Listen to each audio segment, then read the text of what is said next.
The poles have no fear that I'm aware of. Let's see what we got here. There we go.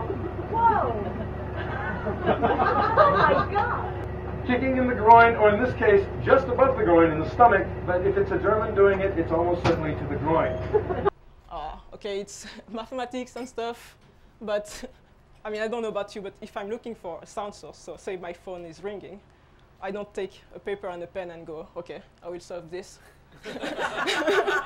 And then I write the next one, and then I do that 50 times, and then I say, I'm 10% sure that my phone is here. So this is actually a big problem in AI and in deep learning in particular, which is the problem of meaning.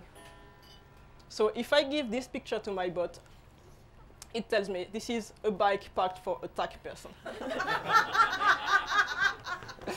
So it may make us laugh because we imagine the bike just waiting for the next person. But the bot is saying that in all seriousness. It thinks that it is a likely thing to say about this picture. And I've got to tell you that after studying magic for 30 years, it's actually more interesting of a question to ask why the trick works instead of how it works.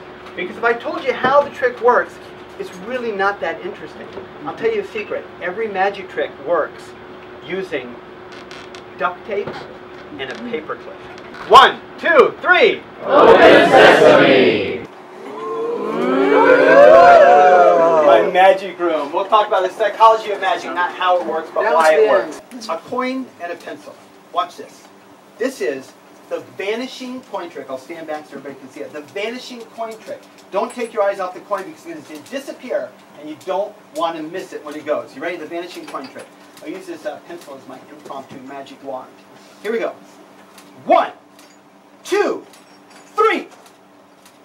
Oh, it's the pencil. Oh, wait. It's actually right here. That's when the coin goes. Oh, fuck! So, like, next steps, use Google. So, you're probably thinking, wow, every time I'm worried about something, I have to do this? That sounds really freaking annoying. And you're right. For me, this is the biggest part. This is me on Kanjima. Just the thrill, if you will, of going somewhere that you don't know every nook and cranny, every turn, what's there, what you're going to find. You all must have seen how when a single light ray enters a room, dust particles move in this really random directions. Now that is Brownian motion. Einstein very correctly postulated that this random motion is because of the collision that the dust molecules undergo with the molecules in air. A soap bubble is between 10 nanometers and 1,000 nanometers in width, which means that a soap bubble is a nanomaterial. Sometimes, you know, it depends. Oh no, don't make that wish, Ken! Oh, too late! It's me, Nanny, the curved nanotube!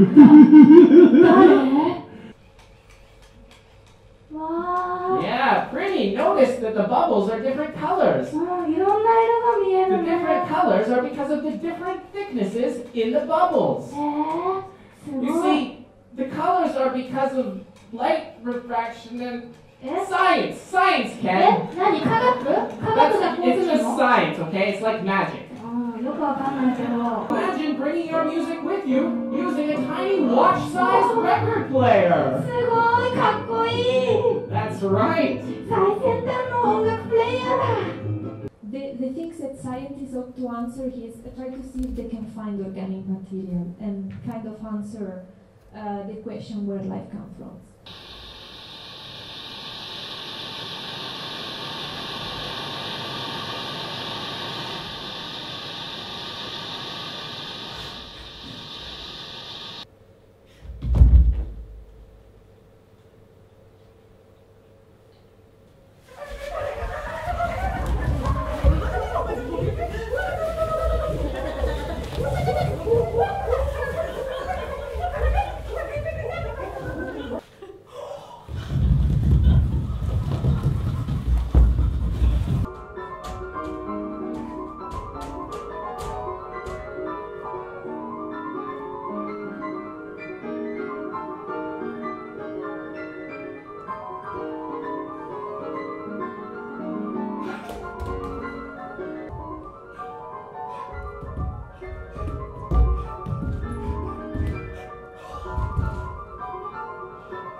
current research ecosystem, some academic people know there is the age of publisher page. We are very careful of number of papers and citations because it's closely related to researchers' promotion and their research budget. So far, I introduced open science contains open access research publication, sharing research data, changing academic research system, and the citizen science and the new public engagement. And especially in Japan, Fukushima disaster is forecasting the scientists about the reality of scientists or something like that. So the transparency of science is very crucial. That's one of the driving force in Japan. Have you got any doppelganger for yourself?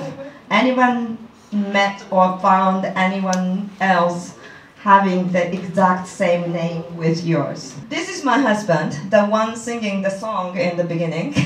So he's a musician, sociologist, and lecturer. Yeah. And on the right-hand side, you can also find Kyohei Miyari, the exact same name, a graduate student of the University of Tokyo. Yeah, and I just contacted him. Wow, you have my husband's name. Can I use your picture? And he kindly agreed. This is my favorite tweet. Should I read it loud? I'm the 38th author. Wow, that sucks. I hadn't finished. I'm the 38th author called one. Oh. These were our field trips. We were learning what it means to be an alien in America. This was the first of many such acts of activism for me. I learned at that tender age an important lesson. Activism doesn't always work out the way you want it to, or when you want it to, or even how you intended it to, but it always brings results. But as a youth, I wasn't feeling MLK at all. I felt his methods were essentially suicide by cop. Having spent my entire childhood on the front lines of civil disobedience, that kind of activism had taken its toll on me. Chuck D's words, his poetry, was like medicine for a weary soul. He was a man who spoke truth to power, a rebel without a pause.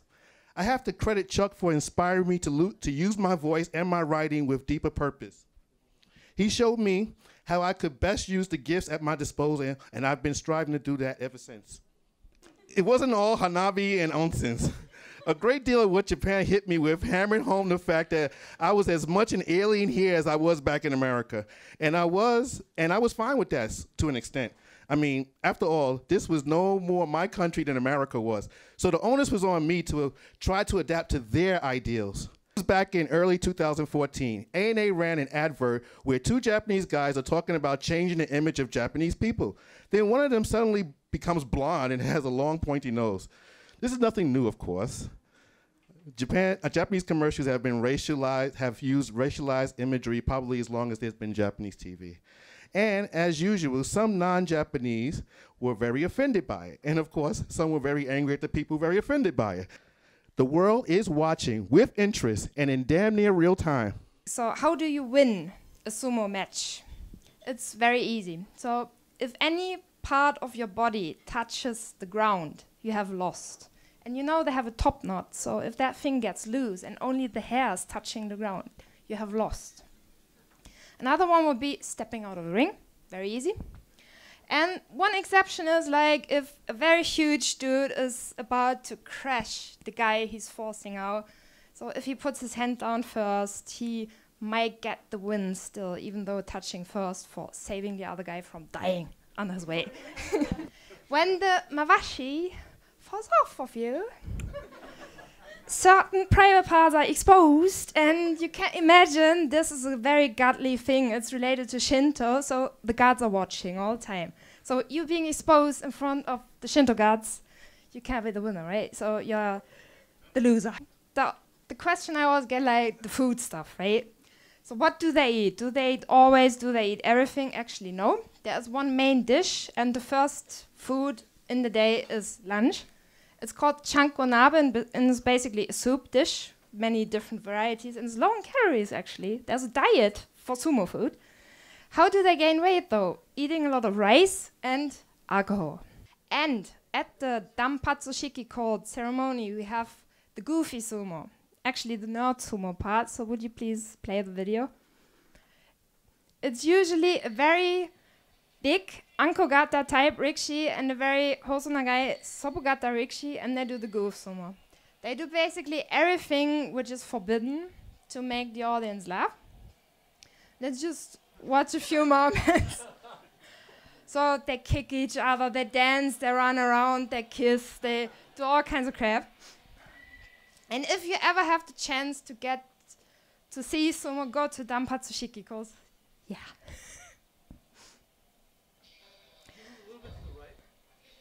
Excuse me.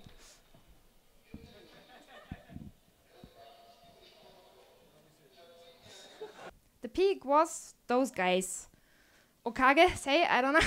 So Takanohana and Wakanohana were Japanese brothers, and their father and their uncle have been Yokozuna/Ozeki, so the very highest ranks. And those guys were absolutely adored by ladies. So we had screaming chicks in the sumo arena because of those dudes. Right now, few screaming chicks, but nobody really to scream for. And for 20 years, we had no Japanese guy in the very first rank. And for a long time also, we had no Japanese even winning a tournament. So it was all foreigners dominated. Japanese national sport, Japanese heart is bleeding. Absolutely. But now, woo! Since January, we finally have a Japanese person in the highest rank of sumo again. His hobbies and superpowers include, I'm reading what I've got in front of me, general nerdery, sarcasm, and telling biologists why deep learning won't solve their problems. Sorry to most of y'all here. So I'm going to talk about something much lighter than the first talk, namely cancer and math.